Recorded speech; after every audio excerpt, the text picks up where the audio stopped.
നമ്മൾ തലവെച്ച് കിടക്കുന്നതിൻ്റെ ആ ഒരു ദിക്ക്, ആ ഒരു ദിശയ്ക്ക് വലിയ പ്രാധാന്യം ഫുങ്ഷയിലുണ്ട്. നമ്മുടെ വാസ്തുവിലും അത് പറയുന്നുണ്ട്.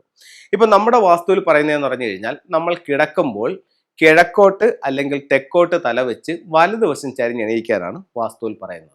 ഒരു കാരണവശാലും വടക്കോട്ട് തലവെച്ച് കിടക്കരുതെന്നും പറയുന്നുണ്ട്. അപ്പം ഒരു ഗൃഹനാഥൻ വടക്ക് വെച്ചത്ത് തലവെച്ച് കിടക്കാൻ പാടില്ല. ഗൃഹനാഥനല്ല, ആരും വടക്ക് വെച്ചത്ത് തലവെച്ച് കിടക്കാൻ പാടില്ല. ഇതെന്താണ്? വാസ്തു പറയുന്നതാണ്. അതേസമയം ഫുങ്ഷോയിൽ പറയുന്നത് അങ്ങനെയല്ല. നിങ്ങൾക്ക് ഒരു ഡേറ്റ് ഓഫ് ബർത്ത് ഉണ്ട്, അതായത് നിങ്ങൾ ജനിച്ച വർഷം. ആ ജനിച്ച വർഷത്തിൽ നിങ്ങൾക്ക് ഒരു കുവാ നമ്പർ ഉണ്ട്. ഇപ്പോഴത്തേക്ക് ഒരു ഉദാഹരണം ഞാൻ പറയാം. ഞാൻ പലതവണ ഇത് പറഞ്ഞിട്ടുള്ളതാണ്, പക്ഷേ ഇത് വളരെ റിസൾട്ട് കിട്ടുന്നതും ആയിട്ടുള്ളൊരു കാര്യമായതുകൊണ്ടാണ് ഞാൻ ഒരിക്കൽ കൂടി ഇത് പറയുന്നത്. ഈ ഒരു ഡയറക്ഷൻ മാറിയത് കൊണ്ട് തന്നെ ഒത്തിരി പ്രശ്നങ്ങളുള്ള ആൾക്കാരും ഉണ്ട്. 1974 ജൂൺ 10 എന്ന് വെച്ചു, 10-ാം തീയതി ജനിച്ച ഒരാൾ, ഒരു ജെൻസ് ആണ്, പേര് രഞ്ജിത്ത്. 1974 ജനിച്ച ഒരു വ്യക്തി. ഇദ്ദേഹത്തിന്റെ കുവാ നമ്പർ, അതായത് ഈ ഡേറ്റ് ഓഫ് ബർത്ത്, ഇത്രയും സാധനം കിട്ടിയാൽ നമുക്ക് ഇദ്ദേഹത്തിന്റെ കുവാ നമ്പർ കണ്ടുപിടിക്കാൻ പറ്റും. ജനിച്ച വർഷം, മാസം, ദിവസം. അപ്പോൾ ഇദ്ദേഹത്തിന്റെ കുവാ നമ്പർ എന്ന് പറയുന്നത്, ഇതെങ്ങനെ കണ്ടുപിടിക്കാന്നുള്ളതും കൂടെ പറഞ്ഞുതരാം. ഈ 2 ഡിജിറ്റിൽ നിങ്ങളെ കൂട്ടുന്നു, അതായത് ഈ ഇയറിന്റെ അവസാനത്തെ 2 അക്കങ്ങൾ, അതായത് 7 + 4, അങ്ങനെയാണെങ്കിൽ എത്ര കിട്ടും? 11 കിട്ടും. അപ്പൊ 2 അക്കമാണ് കിട്ടിയത്. ഒറ്റ അക്കം കിട്ടുന്നത് വരെ ഇതിനെ കൂട്ടണം. അപ്പം 1 + 1 അപ്പൊ 2 ആവും. അപ്പൊ നമുക്ക് എത്ര കിട്ടി? ഇതിൽ നിന്ന് എടുത്ത് കിട്ടിയ സംഖ്യ എന്ന് പറയുന്നത് 2 ആണ്. അതായത് ജെൻസിന് കോമൺ ആയിട്ടുള്ള നമ്പർ എന്ന് പറയുന്നത് 10 ആണ്. ഇത് കണ്ടുപിടിക്കാനായിട്ട് ഈ 10-ൽ നിന്ന് ഈ 2 കുറയ്ക്കും. അപ്പോൾ അവസാനത്തെ 2 അക്കങ്ങൾ തങ്ങളെ കൂട്ടുന്നു. 7ഉം 4ഉം കൂടെ കൂട്ടുമ്പോൾ 11 കിട്ടും. അത് 1 കൂടെ കൂട്ടുമ്പോൾ 2 കിട്ടും. അപ്പൊ 2 നമുക്ക് കിട്ടി. എന്നിട്ട് കോമൺ ആയിട്ടുള്ള ഒരു ഫോർമുല നമ്പർ എന്ന് പറയുന്നത് 10 ആണ്. ഈ 10-ൽ നിന്ന് നമ്മൾ ഈ 2 കുറയ്ക്കുന്നു, ഈ കിട്ടിയ സംഖ്യ കുറയ്ക്കുന്നു. ജെൻസിനാണെങ്കിൽ, സ്ത്രീക്കാണെങ്കിൽ 5-ന്ന് പ്ലസ് ചെയ്യുകയാണ് വേണ്ടത്. കുറയ്ക്കുമ്പോൾ എത്ര കിട്ടും? 8 കിട്ടും. അപ്പം ഇദ്ദേഹത്തിന്റെ കുവാ നമ്പർ എത്രയാണ്? KUA, കുവാ നമ്പർ വന്നിട്ട് 8 ആണ്. അപ്പോൾ ഓരോ കുവാ നമ്പറുകാർക്കും 4 ദിക്ക് ഭാഗ്യവും 4 ദിക്ക് ദോഷവുമുണ്ട്. അപ്പോൾ ഇദ്ദേഹത്തിന്റെ ഭാഗ്യ ദിക്ക് എന്ന് പറയുന്നത് south west, west, north west, north east, ഇത് 4ഉമാണ് ഇദ്ദേഹത്തിന്റെ ഭാഗ്യ ദിക്കുകൾ.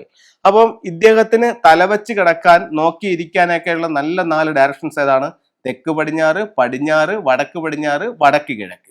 അപ്പം നോർമൽ വീട്ടിൽ, അതായത് ദിക്കുകളുടെ വീട്ടിൽ ഇദ്ദേഹത്തിന് എങ്ങനെ കിടക്കാൻ പറ്റും? അതായത് ഇതാണ് ഒരു ബെഡ്റൂം എന്നുണ്ടെങ്കിൽ, ഇതിനകത്ത് ഇദ്ദേഹം ഇത് തെക്ക്, ഇത് വടക്ക്, ഇത് പടിഞ്ഞാറ്, ഇത് കിഴക്ക്, ഇത് തെക്ക് പടിഞ്ഞാറ്, ഇത് വടക്ക് പടിഞ്ഞാറ്, ഇത് വടക്ക് കിഴക്ക്, ഇത് തെക്ക് കിഴക്ക്.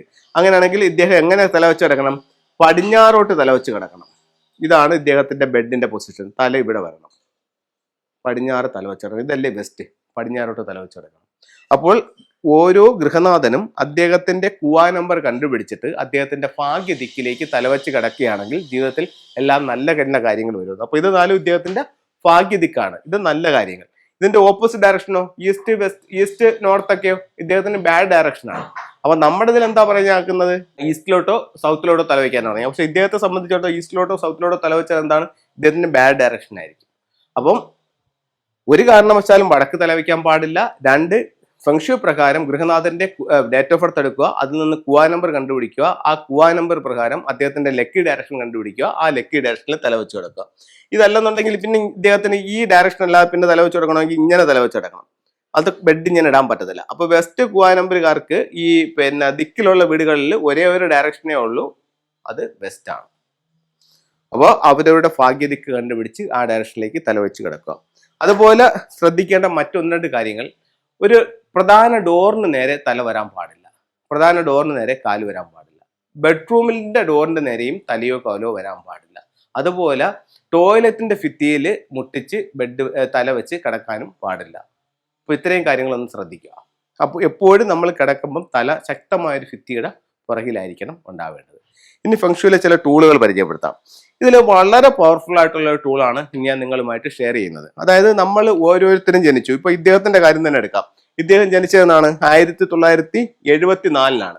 അപ്പം ഈ ഒരു വർഷത്തിൽ ഒരു അനിമൽ ഉണ്ട്. ഇദ്ദേഹം ജനിച്ച വർഷത്തിലെ അനിമൽ എന്ന് പറയുന്നത് ടൈഗർ ആണ്. നിങ്ങൾക്ക് നെറ്റിൽ അടിച്ചു നോക്കുമ്പോൾ അറിയാൻ പറ്റും.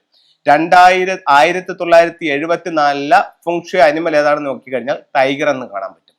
ഒരു അനിമലിന് ഒരു സീക്രട്ട് ഫണ്ട് ഉണ്ട്. ടൈഗറിന്റെ സീക്രട്ട് ഫണ്ട് എന്ന് പറയുന്നത് മറ്റേ ബോറാണ്, അതായത് പന്നിയാണ്, പിഗ്. അപ്പം ഈ ടൈഗറിന്റെ ഒരു കാർഡും ബോറിന്റെ ഒരു കാർഡും കൂടെ ഇദ്ദേഹം കൈവശം കൊണ്ട് നടക്കുന്നത് എന്ത് കാര്യത്തിനും അദൃശ്യമായിട്ടൊരു സപ്പോർട്ടിങ് ഉണ്ടാവും. ഒരു ദോഷപ്പെട്ട സമയമാണെങ്കിലും അതിനെ അതിജീവിക്കാനായിട്ട് ഈ കാർഡ് കൊണ്ട് സഹായിക്കാവുന്നതാണ്. ഇതാണ് ടൈഗറിന്റെ കാർഡ്. അപ്പം ഇതിനകത്ത് ഒരു ഗോൾഡ് കളറിൽ ഇങ്ങനെ പ്ലേറ്റ് ചെയ്തിട്ടുള്ളതുകൊണ്ട് ഇതിന്റെ ഒരു സൈഡിൽ ഗ്രീൻ താര എന്ന് പറഞ്ഞിട്ട് ഒരു ഗോഡ് ഉണ്ട്, മറു സൈഡിലെന്ന് പറയുമ്പോഴത്തേക്കും പറഞ്ഞു കഴിഞ്ഞാൽ ഈ ടൈഗറിന്റെ സിമ്പിളാണ്. അപ്പൊ ഇതിന്റെ പിഗിന്റെ ഉണ്ട്, പിഗിന്റെയും കൂടെ കൈവശം കൊണ്ട് നടക്കുമ്പോഴത്തേക്കും പറഞ്ഞു കഴിഞ്ഞാൽ എന്ത് കാര്യത്തിനും അദൃശ്യമായിട്ടൊരു സപ്പോർട്ടിങ് ഉണ്ടാവും. ഒരു ദോഷപ്പെട്ട സമയമാണെങ്കിലും അതിനെ അതിജീവിക്കാനായിട്ട് ഈ കാർഡ് കൊണ്ട് പറ്റും. അപ്പോൾ ഇത് മൊത്തത്തിൽ 12 അനിമൽസ് ഉണ്ട്. ഓരോരുത്തർക്കും അവരുടെ ഡേറ്റ് ഓഫ് ബർത്ത് അനുസരിച്ച് ഒരു അനിമൽ ഉണ്ട്. ഇപ്പൊ ഉദാഹരണം പറയുകയാണെങ്കിൽ 2024 ഈ വർഷം ജനിക്കുന്ന കുഞ്ഞിന്റെ അനിമൽ എന്ന് പറയുന്നത് ഡ്രാഗൺ ആണ്. കാരണം ഇത് ഡ്രാഗൺ ഇയർ ആണ് 2024. അപ്പൊ ഡ്രാഗന്റെ സീക്രട്ട് ഫണ്ട് എന്ന് പറയുന്നത് ഏതാണ്? പിന്നെ റൂസ്റ്റർ ആണ്. അപ്പം അവരുടെ അനിമൽ ഡ്രാഗണും സീക്രട്ട് ഫണ്ട് റൂസ്റ്ററുമാണ്. ആ കുട്ടിക്ക് ഇപ്പൊ എന്നെ കൊണ്ട് നടക്കേണ്ട കാര്യമില്ല, ഞാൻ പറഞ്ഞതാണ്. 12 വർഷത്തിന് മുമ്പ് ജനിച്ച കുട്ടിക്കാണെങ്കിലും ഡ്രാഗൺ ആണ്. കാരണം 12 അനിമൽസ് ആണ്. അപ്പൊ അതാണ് ഞാൻ റോൾ ചെയ്ത് വരും. അപ്പൊ ഇത് വളരെ പവർഫുൾ ആയിട്ടുള്ള ഒരു ടൂളാണ്. അതുപോലെ തന്നെ വിദ്യാഭ്യാസപരമായിട്ട് നമുക്ക് നേട്ടം ഉണ്ടാക്കാൻ വേണ്ടിയിട്ട് ഇത്തരത്തിലുള്ള വൈറ്റ് ക്രിസ്റ്റൽസിന്റെ മാല, ലോക്കറ്റ്, പെൻഡന്റ് ഒക്കെ നമുക്ക് വാങ്ങിക്കാനായിട്ട് കിട്ടും. ഇത് ധരിക്കുന്നത് വിദ്യാഭ്യാസപരമായിട്ട് നേട്ടം ഉണ്ടാക്കാനായിട്ട് നല്ലൊരു ടൂളാണ്. അതുപോലെ തന്നെ നെഗറ്റീവ് എനർജി, ദൃഷ്ടി തട്ടാതൊക്കെ ഇരിക്കാനായിട്ട് ഈ ലാവയും ബ്ലൂവയും കൂടെ ചേർന്നിട്ടുള്ള ഒരു ബ്രേസ്ലെറ്റ് ധരിക്കാവുന്നതാണ്. ഓക്കെ, എല്ലാവർക്കും എല്ലാ സൗഭാഗ്യങ്ങളും ഉണ്ടാവട്ടെ എന്ന് പ്രാർത്ഥിച്ചുകൊണ്ട് നിർത്തുന്നു. നന്ദി, നമസ്കാരം.